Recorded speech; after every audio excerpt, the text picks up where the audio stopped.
Hey, focus day, a lot of great communication. That's what it's about. It's our systems, taking the next step forward, really just locking in on this week and really trying to just take advantage of the opportunity to just take the next step from a football standpoint, get back to that complementary football that we grew to over the last couple of weeks. So great challenge for us. The guys are into it, and another great day. Any questions? You signed Cade Mays, a guy you're familiar with. Just what do you expect out of him?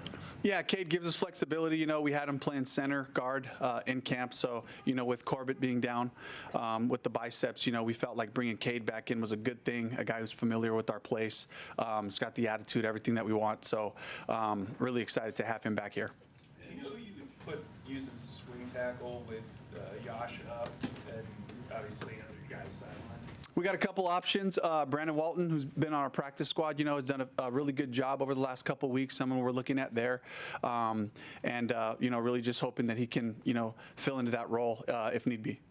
You guys had worked out Lawson before. Yeah. And what'd you see in him then, and kind of what'd you see in him yesterday? Yeah, just a veteran, experienced pass rusher, somebody who gives us some power on the edge, and just trying to find a way to continue to add guys to our team to compete in different areas that we would like to see a little spark, So glad to have him here and see if we can bring him along, get a look at him for a couple of days, see if he can help us. Any chance he'd be active this weekend? We'll have to see about that. Again, another guy, Marquise Haynes, who's been, working out and really just, getting his first chance to do football, in a while, in a couple of weeks. So just getting him ready to see if we can use him as well.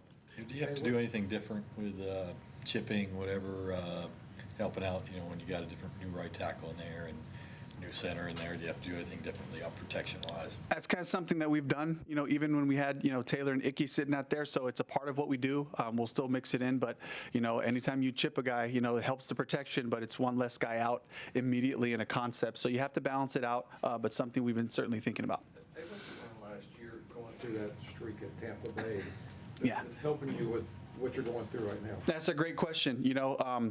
I understand that as you build your systems, offensively, defensively, special teams, all those things, it takes time to get really polished at what you're doing. And that's what we're striving for, is to just continue to get our football right, grow in that direction, which takes time, and within that, as you're learning and as you're growing, there's a way to win every game. There's a way, and it certainly starts off by taking care of the ball, which is our primary focus. But your question is right. It definitely tests your discipline, the mental discipline and fortitude to go right back to work and keep taking steps in our systems as we add pieces of our concepts in the run game, in the pass game, defensively with our different calls. And it just, again, it's just all of us working together to learn our players, to learn how to put them in the best situation possible to have success. And that's what we're striving for. Kind of to piggyback off of that, how Yeah. hard is it to balance the patience that you just mentioned, but also the urgency of wanting to win? Because the guys in the locker room want to win. 100%. That's the greatest challenge that we have, right, is knowing that we have to keep trying to take those steps, but also like pouring everything into every week, pouring everything into every day, so that the guys feel like we're prepared, so that we feel like we know what we're doing on Sunday within our plans, and that's the discipline, though, right? That's the hard part of it, is that there's so much hard work going on throughout the week. When you go into every game hopeful that this is the week, and we've had some flashes, over the past couple of weeks, but can we be consistent? That's the goal. The goal is can we consistently execute our schemes, and that's what we're really striving for as a group. Dave, Ian and Dane were both listed as full participants today. What did you see from them? How are they in their process? You have 2 open roster spots. If they show you what they need to show you, is this the week? Absolutely could be the week, especially with the availability of the roster, for these guys who are just chomping at the bit to get back out there. Both guys really have, taken that long process of getting themselves back to the readiness to return to football, and so now this being their second week, this is a huge window for them these next couple of days to stack it, to make sure they look right, they look confident, they're playing fast, and there's no hesitation in their play, and they're certainly headed in that direction. As a student of football and of quarterbacks especially, tell me a little bit about Kirk Cousins and what makes him different. He's so dialed in, he's just a student of the game. He understands coverage. He understands the different attacks that a defense tries to put on their offense. He understands his system. Just the rhythmic way, the efficient way that he plays, getting the ball out quickly, finding those quick completions, knowing when he can take his shots. He kind of just has that sense about him. And he's so accurate. He's been that way, for his career. So I have so much respect for him. I was only around him for a week. We coached the Pro Bowl just before COVID. We coached the Pro Bowl, the Seahawks staff, and was able to be around him.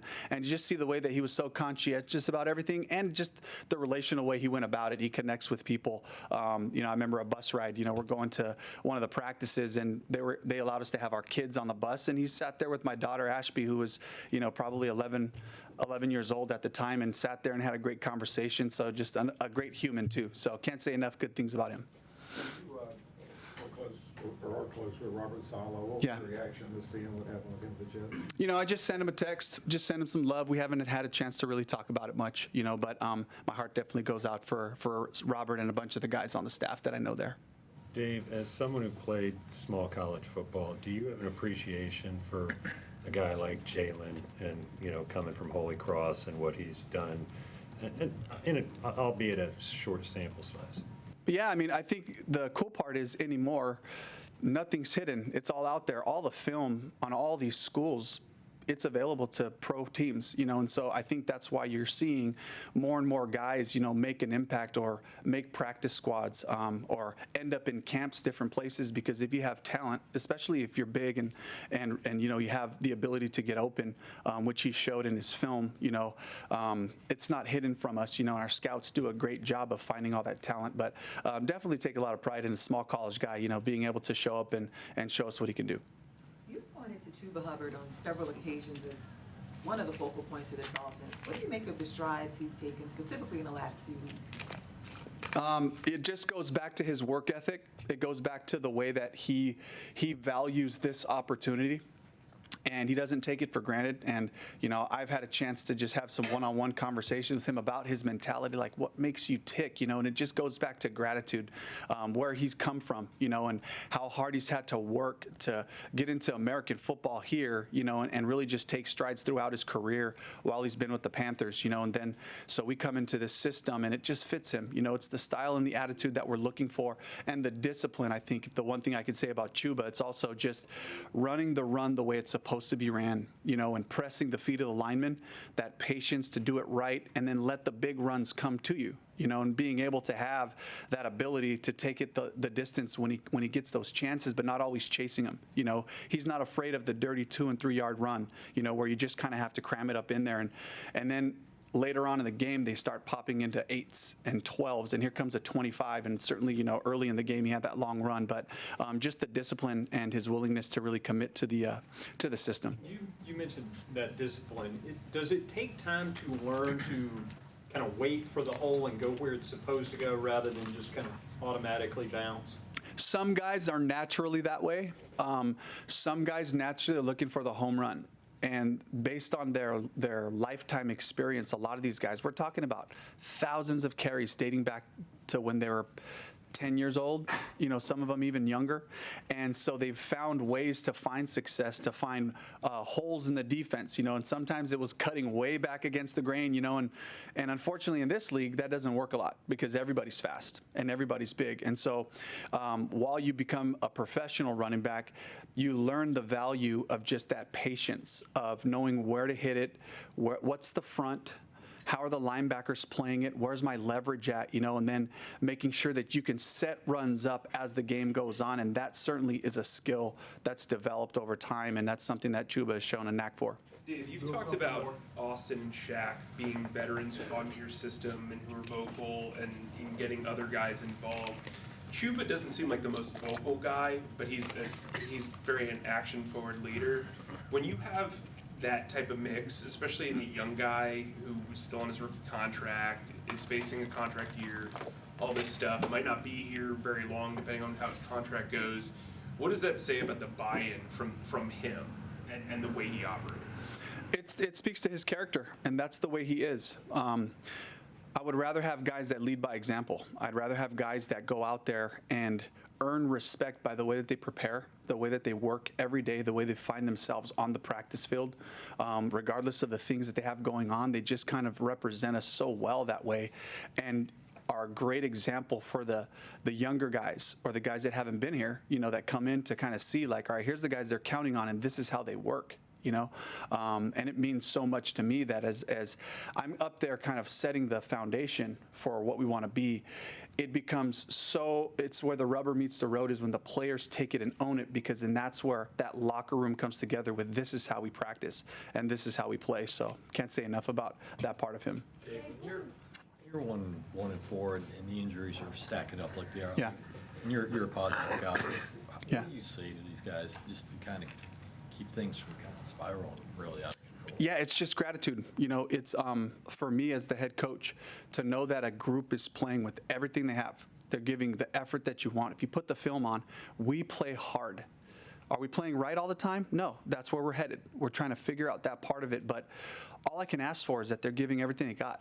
And I know that's just that shows a sign of respect, not just for me, but for each other, for the team. And so to me, like, that's the most important piece, is if we can continue to lean into the gratitude that everybody is working, everybody is grinding, the coaching staff, the training staff, everybody else in this building, everyone's pulling in the same direction, trying to take the next step, trying to take a weekly advancement. Can we push our football forward just 1 week at a time, 1 day at a time, and really that's the focus, and that lasts. That's the thing that can last, is can we go back to work? Can we control the things that are within our control? That's our effort. That's our attitude. And the football part will grow with us as we go. Last question from Cassidy. Go ahead, Dave. Yeah, what has Felipe been able to do to set himself apart on special teams? He's a juice guy.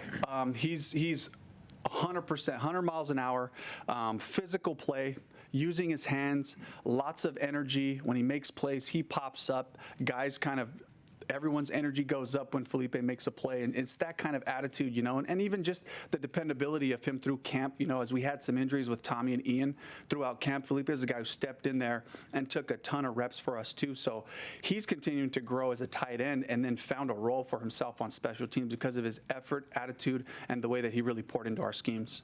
I was wondering what kind of signs, what you were talking about a minute ago. Yeah. What kind of signs do you look for to make sure, hey, they are buying in? Yeah. Hey, I'm losing them a little bit.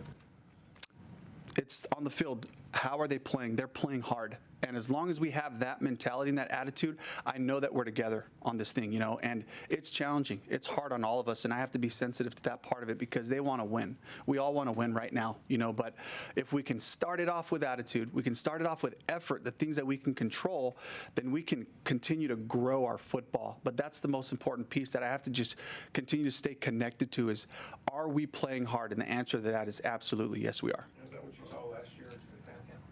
Yeah, just that attitude to just keep coming right back to work, showing examples of the growth. That's the same thing we're doing, is just showing like, these are the things we said we were going to work on, and we're taking strides. Here are the things that still aren't to where we want them, the standard of excellence that we're looking for. These are the things that we need to improve. And if I can give them tangible things to work on, that's how we get improvement. If we can just remove the emotional part of it, no motivational speech I'm going to give them is going to correct the things that we need to fix. It's brass tacks. It's these simple things. Let's take care of the football. Let's play team football on every phase, play together with great effort, and let's improve in our schemes and be really, really tight on our fundamentals. That's our chance to win right there. And I can always go back to those things because that lasts over time just in different places that I've been. Thank you, Coach. Yeah. Thank you.